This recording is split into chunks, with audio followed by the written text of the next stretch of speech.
Ladies and gentlemen, welcome to the newest episode, hopefully the best, of this wonderful French Bishop chess cast.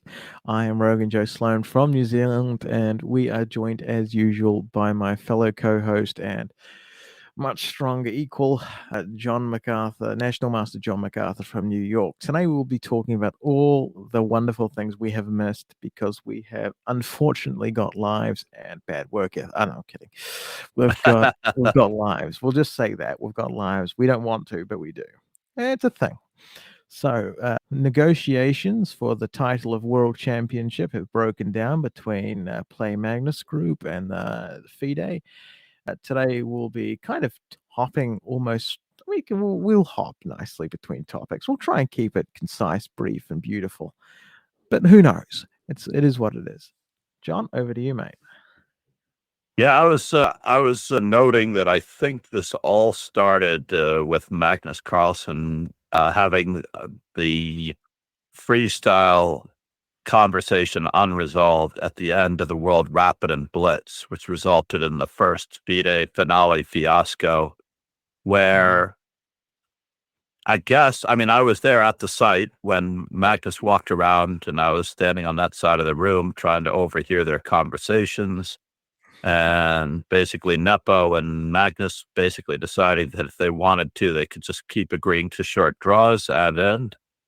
Or Dvorkovich finally got on the phone, and Magnus took the phone and walked around the corner 10 or 15 feet away, and then came back with the agreement that they could share the title as approved by Dvorkovich. Right. And basically, everybody who paid for a decisive result or an exciting finale. And there were a lot more people there than one would imagine for a very limited final day.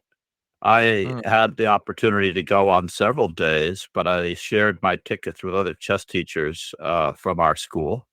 In fact, the head of the sponsorship organization's sons actually attend my school. And I had asked him about whether or not we were getting tickets or if I should purchase them because they were going quickly. And I was assured that we were going to get tickets. But because of the limited of tickets that we got, it was great to share them with other teachers. And I chose only to go on the rapid final day, not realizing that I would only see 8 players and a limited of matches. And I didn't get to see everybody. I did run into many old friends, including Coach Moss from Philadelphia. He was very hospitable and showed me around. I had actually run into him in the media center the very first moment that I walked in, and he gave me the run of the place for a little bit and introduced me to the organizer and Alex H., who was the senior TD on staff and everything. There were a few hitches in the World Rapid and Blitz that I could mention, one of which they fixed almost immediately, was that when Zhu and Zhang reached the 50 move rule in their game, in one of the rapid games, it showed as a draw on the screen before they asked the arbiter if they had made 50 moves. So had either player looked up to see if they had made 50 moves, they could have already had it confirmed by the display of the game. Yeah, you have to have it. I think there's like an official element there. It's like the media can't call the election, and the commentary team can't call an on-match, decision. No, but the players definitely have to request it. But they could have gotten an artificial confirmation before they requested it by looking up the screen. And I think that Alex took care of that straight away and fixed that when people had reported it. It's one of those things that doesn't happen too often, but it was Rook and Knight versus Rook, I believe, in that position between Zhu Wenjun and Lei Tingji. And that was a very exciting match. I was very happy to meet Lei Tingji and tell her that that was a bold final choice. She played a speculative gambit in the terrace defense against Zhu Wenjun and rightly got trounced to lose and finish in second place. So all of the focus then shifted over to Magnus and Nepo, who I believe Magnus should have put him away, but I don't know if Magnus had a certain amount of empathy toward Nepo not having a single world title to his name. Basically, Maybe. Nepo's fighting hard to have his first world championship title in any form of the game. I mean, And I mean, empathy, when does seem is like a little bit. Maybe I don't know. I don't. It's very Magnus hard to didn't want to gauge Magnus. lose. It's very hard to Yeah, so gauge Magnus Magnus, Carlson's personality when you like listen to him talk. Maybe he's the sort of person to do that. I don't know, right? It's like it's very hard to talk. But is there a sort of I mean, John, is there a fiduciary aspect to like these tournaments, like that they shouldn't be able to like split this, because people have paid, right? It's like right, it's like it's especially like the there's a VIP. yeah, like It was very expensive, and the VIP did not receive enough benefits. There were still organizers from the US chess standing in front of the board, blocking the VIPs from seeing the board without being, let's just say, in the balcony, much farther away from the board to watch it from above. Certainly, events like this, I have always said, are perfect for online commentary. Basically, mm, you're going to get to see the board. You're going to get close ups of the players because the cameras are on the tables. You're going to see the facial expressions, and you're going to get much better access at home to these players than you will on site. And they have to fix that for next time. They should have had at least a little ascending platform for the players to stand on the sides. I stood on a chair along with a few other people to stand behind the crowd. I stood on a chair to have a clear view of the board and the players. But had everybody chosen to stand on a chair, then I would have had the same problem, right? Like we're all standing on chairs. These yeah, chairs are at a level, the same level as the playing surface, which is 10 feet away or mm, less than 10 feet in some cases. But I mean, you can't see the board when you're sitting at the same level as the players. So everyone must stand in order to see the board. And then mm, everybody has to stand in front of everyone else. I remember a young fellow came up and he was trying to get through, and I let him through in front of me, but he still had to go through two more rows of people. And the mm, father finally tapped somebody on the shoulder and said, "Can you put this little guy up front?" You know, because otherwise he wasn't going to be able to see what was going on the board. It was like he might as well have been at home. But the thing that disappointed me most, besides the fact that all of those people paid so much for the mm. final day to Oh, it's see not cheap, fewer matches, was yeah, it was like $1,800 for the day or so, $1,500 for the day really. for the VIP, and it was like Yeah. $600 for the day for the Oh, that is individual, for the non exorbitant. VIP. And, It was John, I was rather expecting egregious. 300. I was expecting $300, like something like that. It could have been less, but for the final day, I think it was like a normal price was like a couple $100, and everybody could actually still look at that website. I think it's still up. Just fact check me because I may be exaggerating in some cases, but I looked at varieties of tickets before I was lucky enough to have a ticket Mhm. that I could enter. And, they frisk you for everything and they take away your phones and everything. So fortunately, I Really? had a separate camera. I had a separate camera to record interviews and stuff like that. So those should be in the drafts folder on YouTube soon. I Hopefully. realized that I haven't posted them up for you, Rogan. But It's alright. yeah, my experiences at the Rapid and Blitz will appear on YouTube at some point in the near future. But in Right. general, I feel like Magnus's lackadaisical attitude toward finishing that tournament directly reflected on his inability to have come to a conclusion over the World Freestyle Championship. Now, it is true. I'll give him this much that they've had a Mm. grip on the name of the World Championship since 1948. 2 years after Alekhine died, they There's some acquired, to a legacy to certain the beast. extent, the right to hold the World Championship every 3 years with a World Championship title. Then they Mm. changed it to every year in the 1990s after Garry Kasparov left them, and he held a World Championship title separate from FIDE's. There was a schism. Yeah. Yeah, but they didn't sue him. He held the World Championship. Basically, what ended up happening is that FIDE did not do its job seeking sponsorship for the World Chess Championship. So in Right. 1993, I believe, he was supposed to play Nigel Short. And because they didn't have the backing of the Russian money, right? Mhm. Yes. they had to just find some random organization. I don't remember who it was originally, wherever Karpov and Yusupov played the world championship match, by the way. They finished out the world championship match for FIDE for $800,000 total.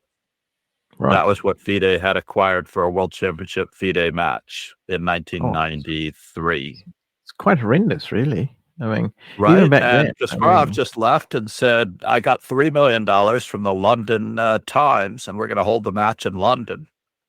wow. And basically held another world championship.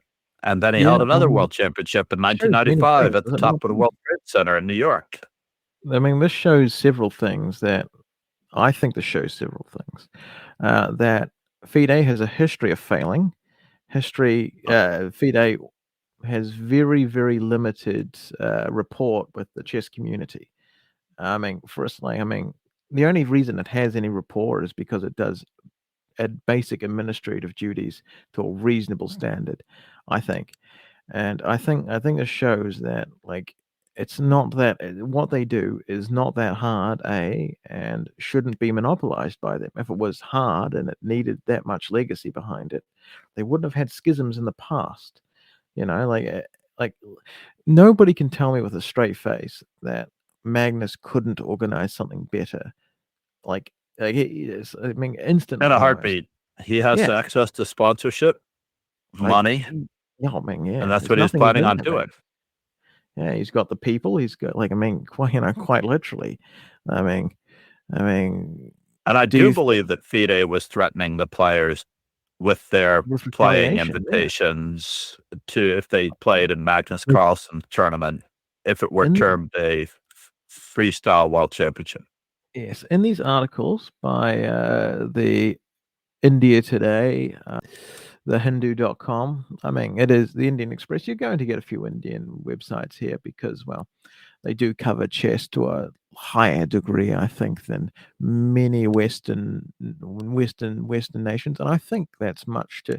I think it's a terrible thing, actually. I think, I think, I think us, you know, these well-funded legacy organizations in America come out with a puff piece once a year, going, "Oh my God, chess is a thing," and everyone who plays chess goes, "Yeah, we know it's a thing. It's been a thing for 2,000 years, buddy." Like, Right? So yeah, so essentially, what happened here is that in short, Magnus Carlsen accuses FIDE and demands Dvorkovic's resignation. Dvorkovich is the Russian-backed president of FIDE. Now, he has a lot of control over a bunch of things, and that includes negotiations. FIDE opposes freestyle chess using the World Championship title. So, FIDE believes they have a legacy. FIDE believes they have the ultimate right to call something the World Championship, no matter who's involved. Now, they do have a point that I want to bring up later that's actually very decent, that Magnus may not have considered, but is probably easily fixed. Anand withdraws from the freestyle Grass Slam tour amid tensions. Now, that could be an example, which I'm sure the Magnus side will agree, of retaliation. This is, they would probably accuse FIDE of pressuring Anand to leave because of differences in opinion. I mean, He is the FIDE vice president. he is. So I mean, yeah, that is I true. don't I mean, blame him for trying to just stay out of it. Maybe. yeah, I mean, he is Well, trying he to take the also people out. he also basically accused Dvorkovich of coercion versus the players, misuse of power, and broken promises that there would be no retaliation for a freestyle event of this stature. And then he went ahead and did that, although Dvorkovich claimed that there were that that he did not do those things, despite the Mm. fact that the players have the notes and letters. And yeah, and we will say the promises that they are saying that have been broken are about the naming rights. Like they're claiming that FIDE at an earlier point promised them a lack of retaliation on certain players, future retaliation, mind you, because these are world-class players. They will have to be work within the system to make money. Not all of them are Magnus Carlsen. Not all of them are Hikaru. Some of them probably don't make that. Well, I mean, while they're not poor, they're not making shit tons of money. But we'll get that's a completely different point. The point being is that they have the Magnus side. Okay, essentially, negotiations broke down, and both sides did their thing. And in retaliation, it seems, in retaliation, the Magnus side released what would be, considered business conversations and stuff that probably shouldn't have been released to the public. So essentially they're trying to prove that Dvorkovich went back on his promises of no retaliation and naming rights at a later date.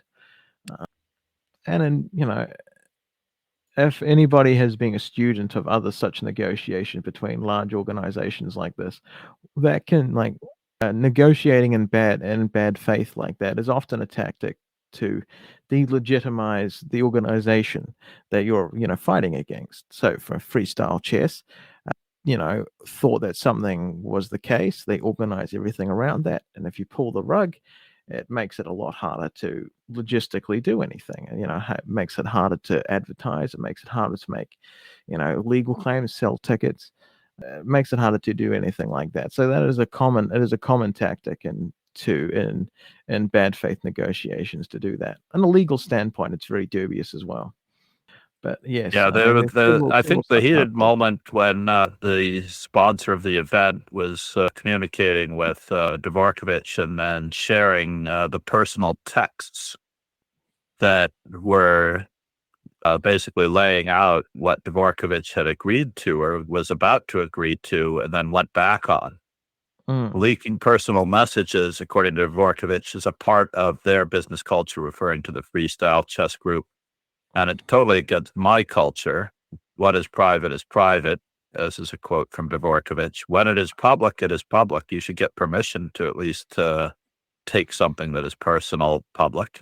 yeah. My And point is, look, although I you have a saw those point. texts and I thought that it was a necessary move on the part Obviously. of Yeah. the freestyle chess to say, hey, these Okay. guys were Yeah. promising this and now they're Look, reneging. to be honest, if Dvorkovich and FIDE seemed to be doing this been playing in good faith, which they clearly aren't, then it would be a shitty move, right? It'd be unjust retaliation, probably by Magnus, sour grapes, completely childish move. But like they're calling foul on completely obvious, completely transparent problems.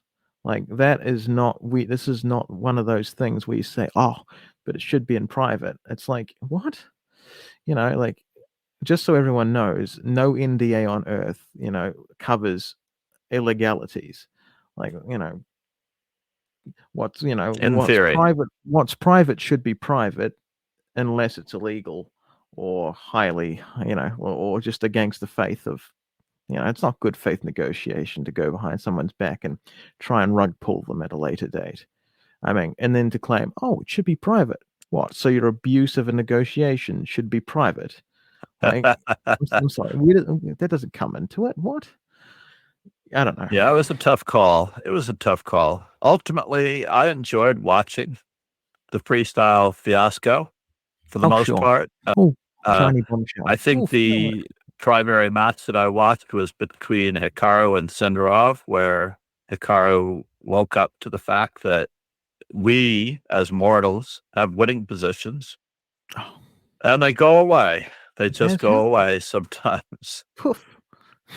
Poof, exactly. You just It's just like you play 1 or 2 weak moves, and that's it against a young Yeah, whippersnapper like Sindarov yeah. How and his dare the partner young? there that was How supporting him and whatnot. how dare the young But inherit the earth? Goodness me, it should be the same players forever. now people might wonder what freestyle chess is. It is basically chess 960, where the players play chess with the first row of pieces in a little bit of a mixed bag drawn at random prior to the game, and the players have 10 minutes to study the position before the game starts.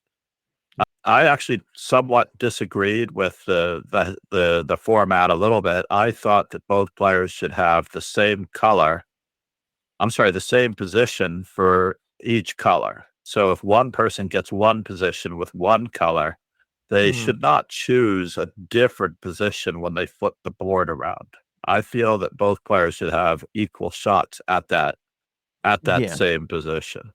It's not sounds yeah. really completely fair if you get, No, and there are a handful of freestyle chess positions, aka chess yeah. 960 positions, that are just downright impossible to figure out in a short amount of time. And if you got Yeah, 960 some just suck. possible positions, Yeah, it's crazy.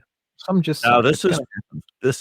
this is part of a freestyle chess Grand Slam tour that is supposed to take place, as it did start out in Germany, and it's supposed to continue in Paris, New York, New Delhi, and Cape Town, South Africa, I think is the Mm, final okay. leg. There is a small pin. Can we please just put pin quickly? There's a small thing. FIDE did accuse Magnus Carlson of having dubious claims to a world championship title for a very decent. There's a small reason, but it is a decent reason that it's not open to everybody. Now, The now, yeah, qualification is not it's open to elite players. everybody. Exactly. That's legitimate. That's a legitimate claim, John, and I think that it can be fixed easily. Like I said at the earlier, there's a small problem. I think Magnus can fix it easily. Like it's not hard to rent out a few halls and get some basic requirements. But go ahead, John. Yeah, I think that even the fact that this is such different chess than the normal World Chess Championship, the classical World Chess Championship title to me is what FIDE should primarily own. And Magnus Carlsen could find sponsorship for a match between himself and almost anyone. And almost everybody would recognize this as an alternative World Championship title.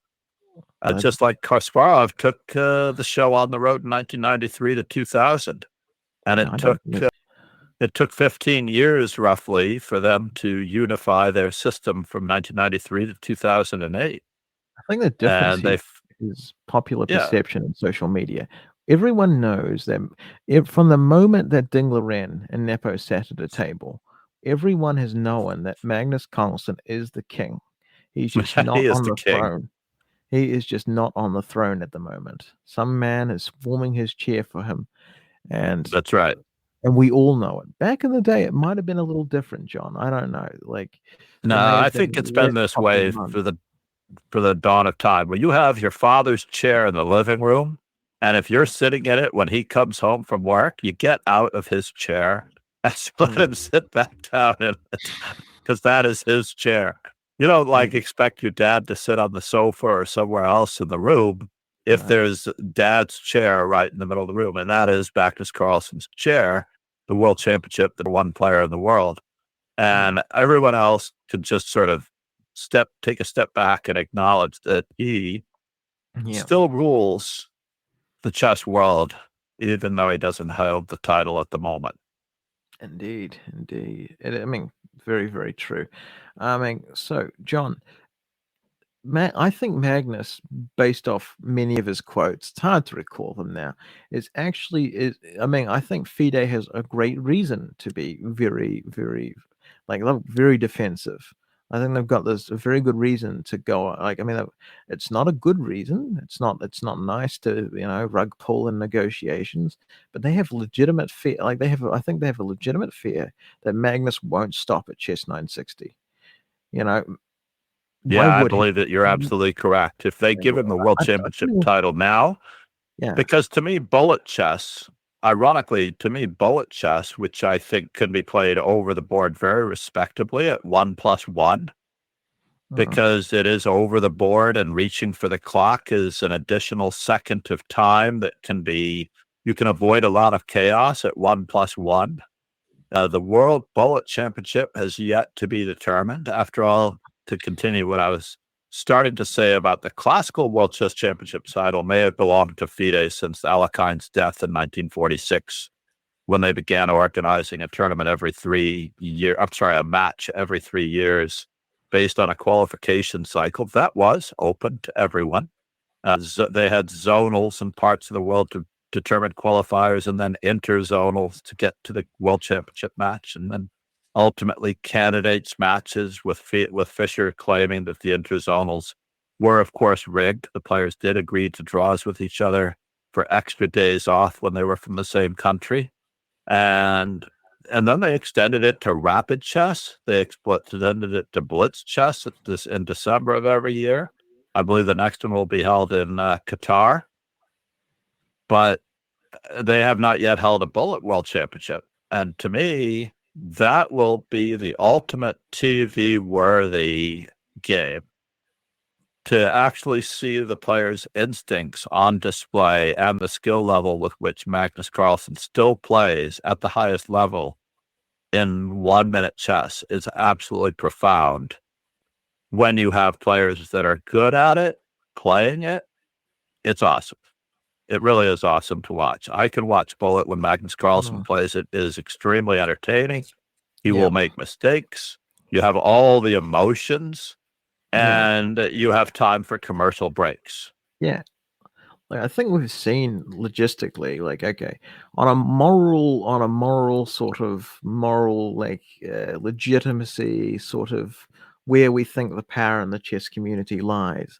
I think we know that Magnus can do this easily without, like, this is a very, very easy thing for him to do, I would think. But on a want level, do you think that Magnus is showing the want? I mean, he's showing that he doesn't like FIDE, how FIDE runs things. He's showing that he doesn't like FIDE. He's showing that he doesn't like FIDE's leadership. Does that does he go? Do you think he's thinking about going one step further and completely replacing it, or do you think he's like, I will stick with this? I was actually just thinking about that correlation to when we were talking about teaching before the stream began, how easy it is for the younger players to have open minds to new possibilities and new ways of doing things versus older players who are somewhat entrenched in their thinking. And FIDE is like that old man yelling at the clouds, trying to hold on to what they own, trying to keep the kids from, messing up the yard. FIDE reminds me of the old guy just yelling and cranky and not wanting to do anything new, which I'll give them the benefit of having organized the Rapid and Blitz World Championships. That would have never happened in the old days when Blitz chess was thought to be this abomination of the game because the quality is so low and you don't have time to think. And honestly, Magnus Carlson belongs to a new generation of both players and thinking. And he's a lot like the youngsters who have open minds toward possibilities for promoting the game.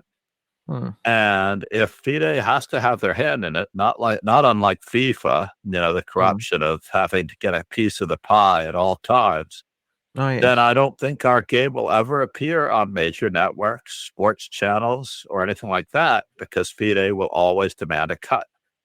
If someone like Magnus can wrestle it away from them, it is very much a threat to FIDE and the old man in the sea. Indeed. A quick thought has occurred to me before we move on to Hikaru's thoughts on his own mortality. A quick thought is, like, in the Christian church, there's been many schisms, but the main creed that people gather around generally as a Christian is the Apostles' Creed. There's all the things that every Christian denomination believes. Basically, Jesus rose from the dead. You're probably familiar with the Apostles' Creed. If you're not, look it up. It's a very nice piece of literature. And I think it extends across to all the branches like Lutheran, Protestant, Presbyterian. Yeah. I mean, it does. There are parts of it, like in the Catholic bit where, I believe in the Holy Catholic Church, the communion of saints, the forgiveness of sins, and life everlasting. Stuff like that. That's, a little bit of Catholic flavor there. But do you think that we should kind of have a somewhat of almost a constitution for the chess thing? Like, I mean, because FIDE does have a point. Like, Magnus Carlson's thing is not open to all. Before we on the Magnus bandwagon, which I'm more than happy to on, I love it. I've got a cushy seat waiting for me there. Yeah, I think Well, we should have a basic. I think we should have a bunch of lists that any I organization that believe represents the chess community should adhere I, to. It should be open I, to all. There should be, like there should be like a good 10 things that we can all agree that a legitimate world championship has.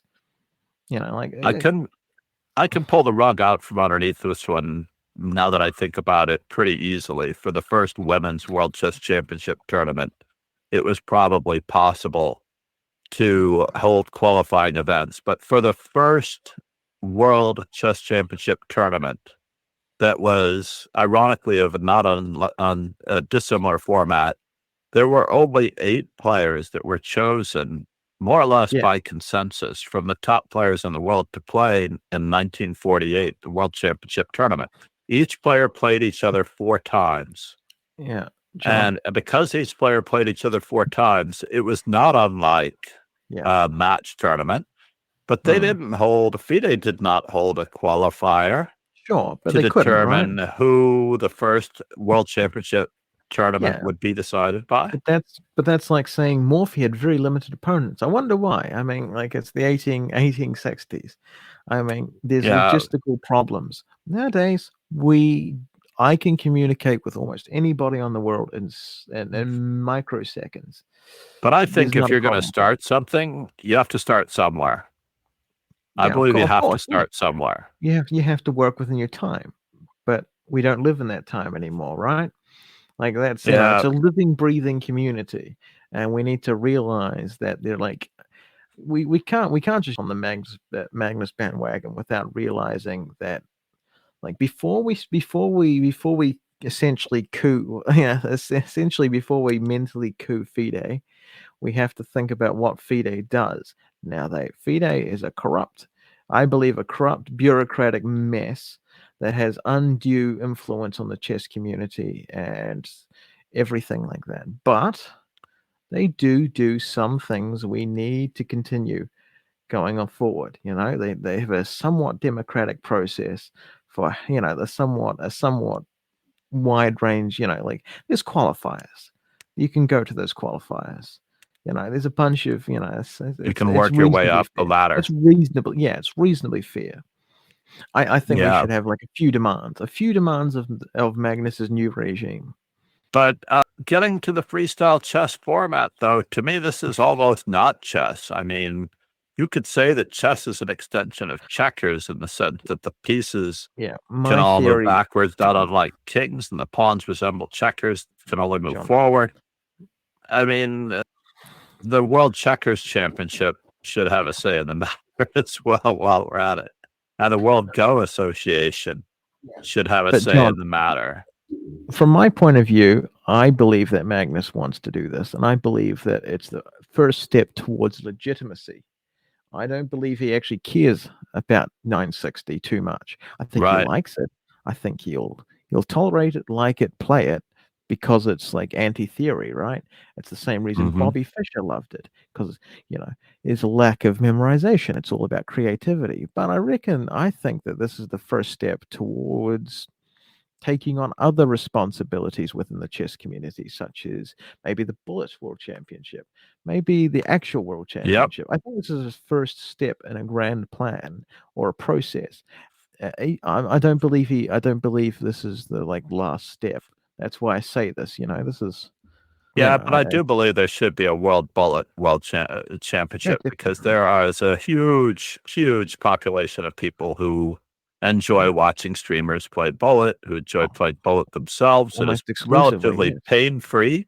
Yeah, it is relatively pain free to be able to start another game in less than a couple of minutes after you've started one on many occasions, and they do hmm, need some rules for knocking over the pieces when this is played in person. So, for instance, knocking over the pieces once could be considered, you know, a yellow card, and knocking over the pieces twice, if you are the yeah, person that knocks over the pieces the second time, it could be a red card, could be an and you have to automatic pick up loss of your game. pieces on your time, yeah, like And yeah, and you yeah, should be yeah, correcting the board on your time. So if a piece goes flying, the opponent just hits the clock back. There's no reason for a time penalty, because what kind of a time penalty can you give in a 1-minute game that wouldn't be fatal, Mm. or any more fatal than a yellow card and a red card? And basically, the World Chess Blitz Championship and the World Rapid Championship are now held in such high regard, and they are played with a classical chess setup. So, for the most part, the World Bullet Championship, I fully agree that FIDE should be the one organizing this. But I'm going to take a step back and say, when 3D Wait and chess, see. as was originally presented on Star Trek, you see Captain Kirk and Spock, or Dr. McCoy playing 3D chess on Star Trek. I can't tell you how often, at least once, if not several times a year, someone will ask me if I've ever played 3D chess. And I'm like, should there be a 3D chess world championship? Would Probably. FIDE say you can't Yeah. have a 3D chess world championship? But if Yeah. you know the dimensions of those boards Yeah. and You can the do it. rules, ironically, it's not a traditional chess game. It is not a classical chess game in the sense that you can apply the normal FIDE rule book to it. Yeah.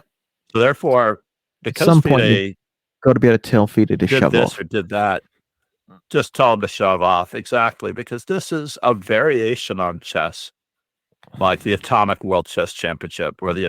Atomic, or the Horde Chess Championship. I'm not sure what other variants they have.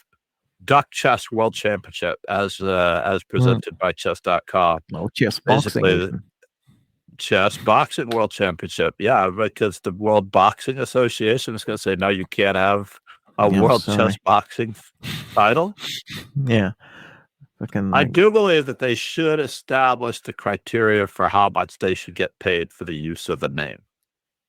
maybe. If they really are saying that we have the rights to it, there should be a set percentage rights contribution that FIDE would just automatically be paid when the use of the name is there. And that, just like every other title that I was complaining about before the stream began, the candidate master title, which basically tells everyone in the world that you're not a master, Okay. has to be paid for.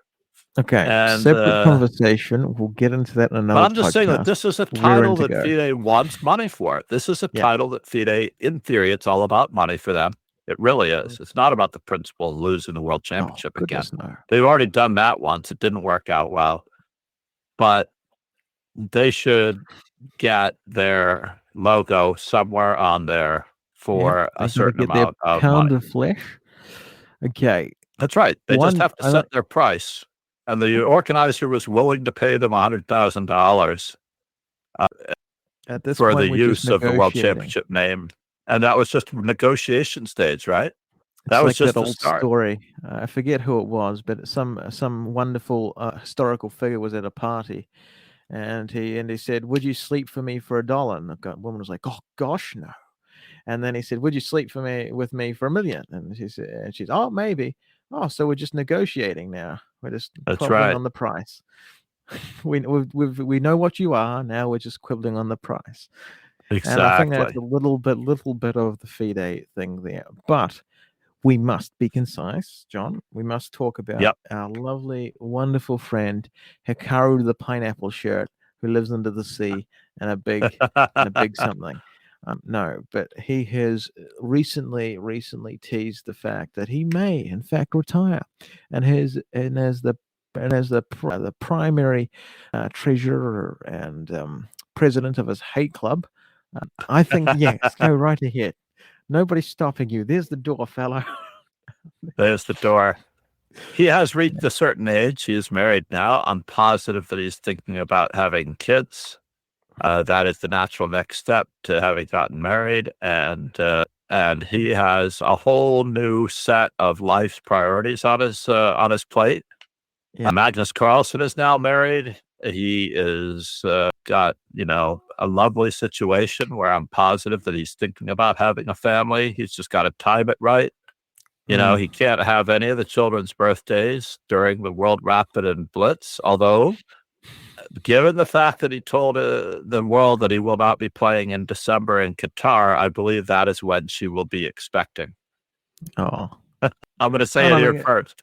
I believe that that is when she will be expecting because he can no longer travel on the children's birthdays. My youngest daughter is born on April 12th, and every time the Easter weekend and her birthday coincided, I was mm, not traveling anywhere any longer on the Easter yeah, weekend.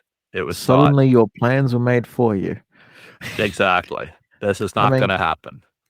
I okay, did there is a manage to get a little bit of reprieve yeah, yeah. to go and play on a couple of occasions when we could celebrate her birthday on a weekday before the event. But Mm, if it were on the weekend, forget about it. yeah. Somebody's getting extra special presents. Yeah. Exactly.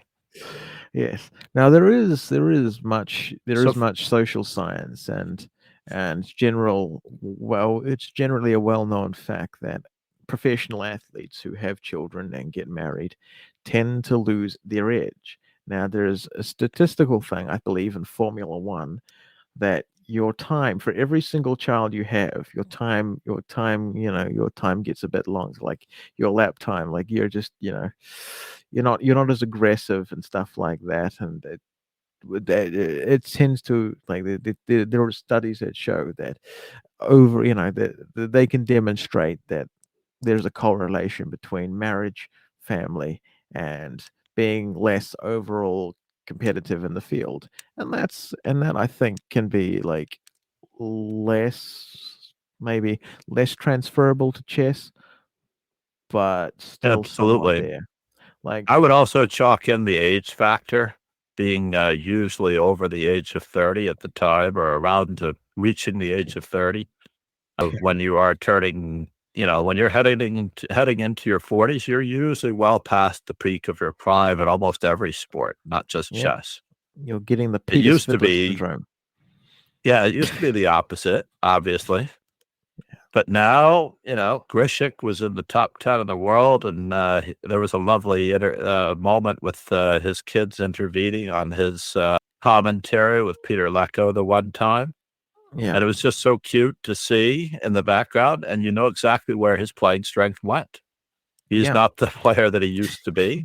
Every diaper he had to change, every little boo boo he had to hug away. That's Like, right. Not to mention the fiscal financial responsibility of justifying the traveling to events where it may not be justified how much you're 3 extra seats. outlaying for expenses Yeah, when you have three others extra you need to meals, take three care extra of. seats, and maybe an extra room in the hotel. That's another 15 minutes on travel time. That's You're taking them with you. Yeah, it's yeah, just like well, yeah. insane. But needless to say, it's only a natural course for Hikaru to have problems and withdraw from the community over time. And most of the players of my generation, the grandmasters, no longer play except for perhaps the senior championship or the world senior championship. Mm, It's just not possible for them to travel so freely or easily to any Joe Schmo event. It either has to be convenient and it down has the to be street, good. or it has to Yeah, be it has to something be worth good. traveling for that's only Yeah. once a year. Indeed. I mean, you have to justify it to yourself is the main thing. I am looking Yeah. forward to reporting on the conclusion of the Hikaru Nakamura saga as he has toyed with it, as we've talked about. There are Many other people have yeah. even called for it. Mhm. By the way, for those that did not see the Freestyle World Chess Championship, basically he went out Sindarov killed with him. winning positions and a ball of flame against Sindarov being eliminated Mm. in a match that perhaps he had full control of until he didn't. And ironically, this happens to all of us eventually. Welcome to my world, Hikaru. I'll have winning positions every day, and I'll wonder what the heck happened. Why did I do that? What happened? Yeah. And I would say the 20-year-old me would never have let that happen. The 25-year-old me would have never let that happen. I would have locked down on that advantage, and I would have had firmly gripped onto the winning position with all of my teeth, never letting go, like a dog with a Yeah. bone. And Indeed. unfortunately, as you get older, you don't have as tight a grip as you used to have. It's just about par for the course.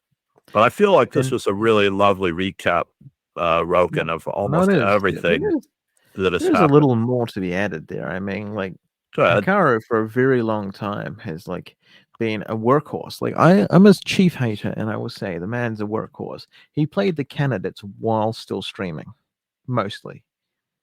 I Mhm. mean, he didn't stop streaming until very late in the candidates preparation cycle. And But remember, that's a different time control, personally. I feel like oh yeah, of course it is. Yeah, classical chess gives you an opportunity to dig in and still just demonstrate your sure. blitz and It's a good point, Joe. rapid skills toward the end of the game. So you have basically, and I explain this to students as well, especially students, because we have a school in New York where the students are not allowed to play game 30 or less, right?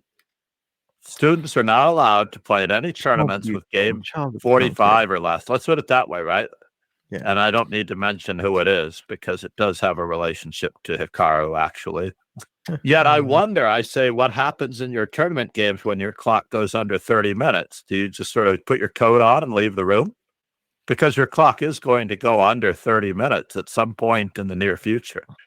Whether you're Unless playing you're game superhuman or 60 bad. or game in 2 hours, you're Yeah. going to have played 30-minute chess at some point in your history. So therefore, what you basically all you need to do in a classical chess format with a 4-hour game is you want to lock down that advantage in the first amount of time, improve and increase your advantage to the point where when it does come down to the point where you only have 5 minutes on your clock, hopefully you're a solid pawn ahead or you have a very clear, decisive winning plan. And you're playing the 5-minute chess game with a decisive advantage in hand. So you have Yeah, with 30 minutes of preparation behind it. Yeah, 5 minutes with 30, like yeah, or longer, depending on how the yeah, time control 5 panned years in out. the making. S Yeah, Yeah, and so therefore you can take your time and ease into a position where you're gonna go into that blitz game with an advantage, and Hikaru did master that. Gukesh did shut down Hikaru in the last round of the candidates as I went Gukesh is just good. and He's watched. a calculation He beast. basically just took all of the energy out of the position and made sure that Hikaru wasn't reaching any time scramble with any form of advantage. And Yeah, that also can happen in classical chess. You yeah, can't must-win like situations for Hikaru. It's very hard. Classical chess, you can just draw. I mean, you can grandmasters are just great force at it. drawing, and they're even greater at drawing when they've got hours to think about it. Even better, Yeah, yeah. But I would attribute to Hikaru's success in classical chess primarily to the fact that he is very good and he can rely on trusting his abilities when the clock does get under 5 minutes. I would often indeed. tell students that you can go to a classical chess tournament, let's say the one that's being held over Easter weekend. Here in the United States, the closest one to me is the Princeton Open. Yeah. And it's going to be held in Princeton, New Jersey, not far from the university. And it will be a classical 9-round Swiss. And basically, you will be able to go out for dinner after your game is done, come back and watch all of the grandmasters still play.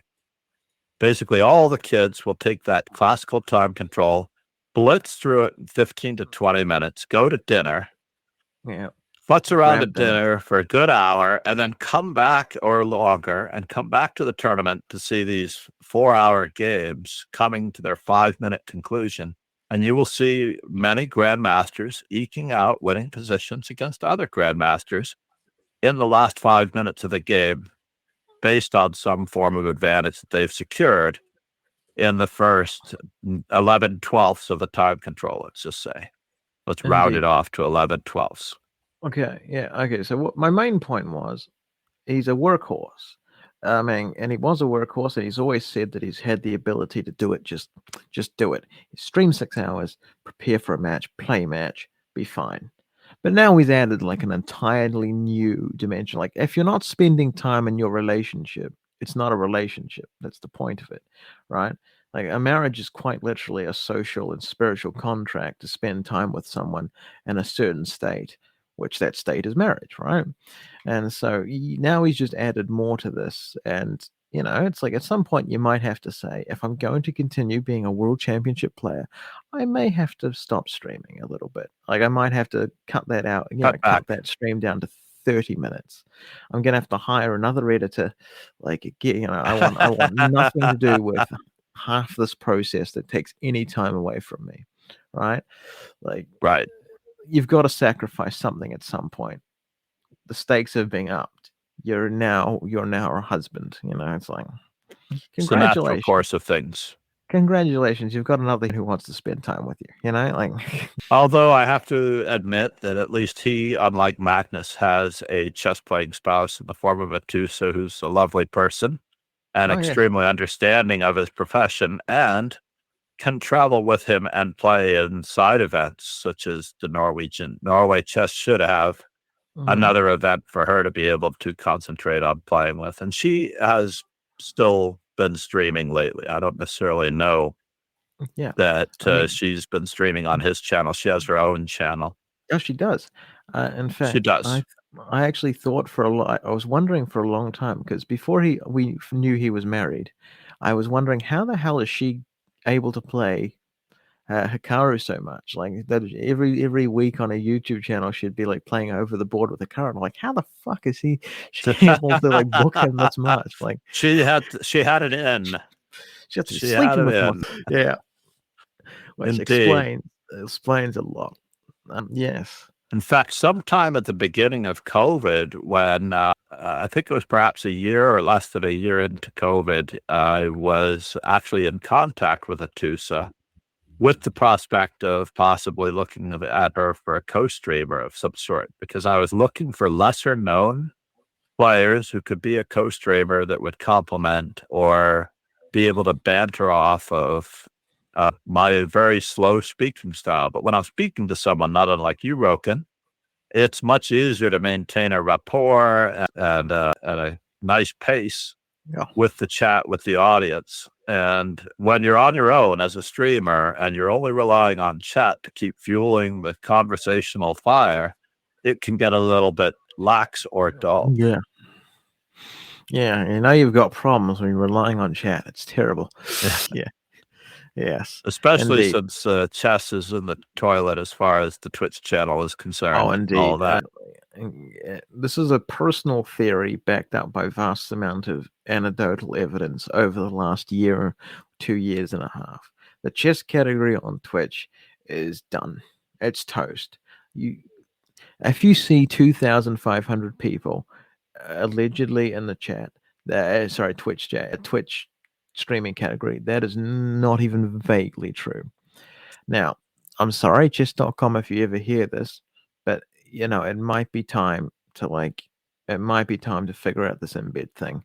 It might be hurting the category overall, and it's not. I'm sure it's not something I'm thinking of. The People embed at thing is chess.com are not definitely dumb. They're not. They know how this works.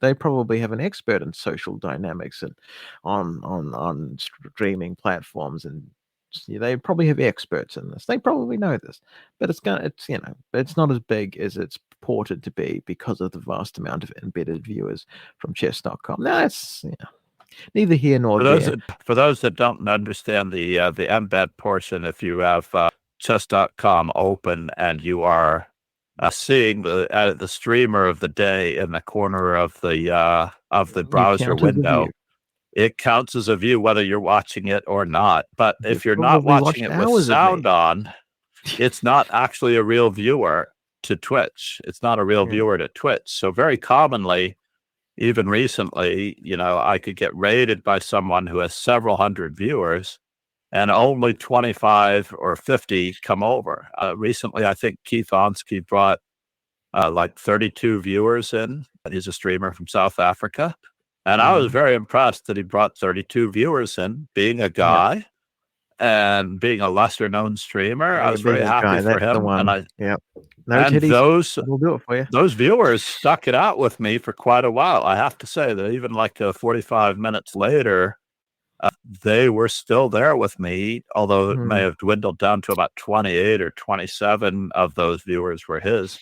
But still, they stuck it out, and they were not embeds. The one thing about embeds is that they can't raid another channel with you, right? So if who was it that raided someone? I'm trying to remember. One of the female streamers raided someone. You know, they have their 1,300 viewers, and then they raid someone, and 240 go over. Yeah. So approximately 1/5 or less of the audience was Yes, John. real. Believe me. Yeah. Okay. Yeah. But it's not okay something I like because to talk about because I'm a beneficiary of this system, John. I know it makes Yeah. us feel good to see the viewers there. But personally, and Rogan knows this more than anything, I just don't give a shit as to whether or not the viewer count is large, as long as the viewer count is involved. And I'm very happy with the community that I have as part of the dojo framework of daily training events. And Mr. basically, Mr. Leaches. He no, isn't but I mean, sold out. I mean, no, I'm not selling out. I not also have that kids that selling rely out is on a me as a bad role thing to all the model. people watching. I have kids that rely on me as a role model, and you should not be charging for something that should be free. He's getting on his high horse again. You know, he's going to make this into a moral issue. You know, Leaches is the It is a moral issue. It is a moral issue, basically. I mean, I like chess.com. But that's something for the next stream. We're company. to be continued in our next stream. We this already is a have that one this is a planned out. We just full-blown sort of fight. segued in. We already this is a segued row. into our next one. It's not a scene Because anymore. It's a row. chess.com will find more ways to get money out of you. They may even come up with things like massive family memberships, which we'll talk about next time, to get more money out of you and have less people participate. That's called foreshadowing. In any event, I am Master Chess Dojo on both YouTube and Twitch, and on all social medias. It's Master Chess Dojo, all one word, on pretty much every social media platform. We have Rogan Joe Sloan, aka Kingslayer Sloan. Kingslayer Sloan is frequently streaming in the early morning hours, as I am here in the United States. I have given up on the United States population for any sort of logical development. He's a traitor. Benedict Arnold. No, I mean, the interesting thing was that it was titled Chinese player Emma Guo's birthday yesterday. And I was reminded of the word for the United States in Mandarin or in Chinese is Mei Guo. But they don't say America. They call America or the United States, they call it Mei Guo, which basically means beautiful land or beautiful country. Right. And now the communist Chinese one. Anyway. Now it can be called Yichinda Guo. Yichinda Guo. And I'll let people look up what that means. And we can have the Gulf of Yichinda. Gulf of Yichinda. USA. Rah, rah, rah. Come on. You know, like Yichinda. John, I think you've always wanted a house in Panama and maybe a winter lodgings in Greenland. Look, I mean, you know. No, but I think that it'll only be 4 short years before we start seeking more property in Europe. And we will be marching on, and we won't have to wait for anything to happen in Poland for us to start marching on Europe. Oh, I mean, start with New Zealand. Or Austria, if we're going to go back that far, because now we need some good tournaments here. If we want to become the 51st state, so we want to get some good chess tournaments out of this. I want the USD and the ability to hang the stars and stripes. I don't think you can have I don't think he's interested in New Zealand because it's a third world country. Yeah, it's sad. According to, he's not interested in third world countries like New Zealand. Third world country. It's very sad. Not understanding the meaning of second world and third world is even more priceless. In any event, everyone have a great chess experience while you eagerly await our next podcast. For Rogan and myself, Kingslayer Sloan and Master Chess Dojo, we hope to see you in our streams and appreciate any and all commentary that you might have for us to use in our future podcasts. Exactly. Sure. To improve our future podcasts. Cheers and ciao. Ciao.